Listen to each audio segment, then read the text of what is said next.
நீங்கள் என்ன எடுப்பீங்க, நீங்கள் வெஜிடேரியனா நான் வெஜிடேரியனா எல்லாம் கேட்டுட்டு ஹிஸ்ட்ரி ரொம்ப கிளியராக எடுப்போம். அதுக்கப்புறம் நம்ம என்னென்ன அதுக்கு நம்ம கவுன்சிலிங் பண்ணுவோம். என்ன சாப்பாடு நீங்கள் எடுத்துருந்தீங்கன்னா உங்களுக்கு சரியாக இருக்கும் அப்படின்னு சொல்லிட்டு அவங்க அதுக்கேற்ற மாதிரி நீங்கள் எடுத்துப்பாங்க. அப்புறம் அவங்க இது நல்ல இம்ப்ரூவ்மெண்ட் நம்ம பார்ப்போம். 6 மாதத்துக்கு அப்புறம் வந்து காமிங்க, இல்லை 4 மாதத்துக்கு அப்புறம் வந்து காமிங்கன்னு சொல்லுவோம். அதே மாதிரி அவங்க வருவாங்க, வந்து காமிப்பாங்க. நம்ம ரொம்ப சந்தோஷப்படுவோம் நம்ம நல்லா ஆயிட்டாங்கன்ட்டு.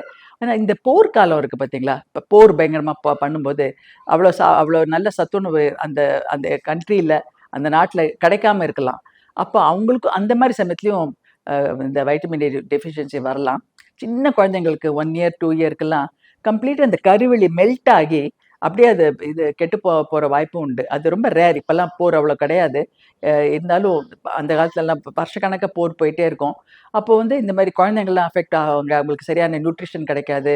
அப்படி இருக்கும்போது இந்த அதுக்கு கெரட்டோமெலேஷியான்னு நம்ம சொல்லுவோம். இன்ஜெக்ஷன் வைட்டமின் ஏ அந்த சமயத்தில் போடுவோம் நம்ம. இந்த கேப்சூல்லாம் கொடுத்தா அவ்வளோ பத்தாது. ஒரு நாள் விட்டு ஒரு நாள் 3 நாள் 4 நாள் அது மாதிரி high doses of vitamin A கொடுப்போம். அவங்க சரியாயிடுவாங்க.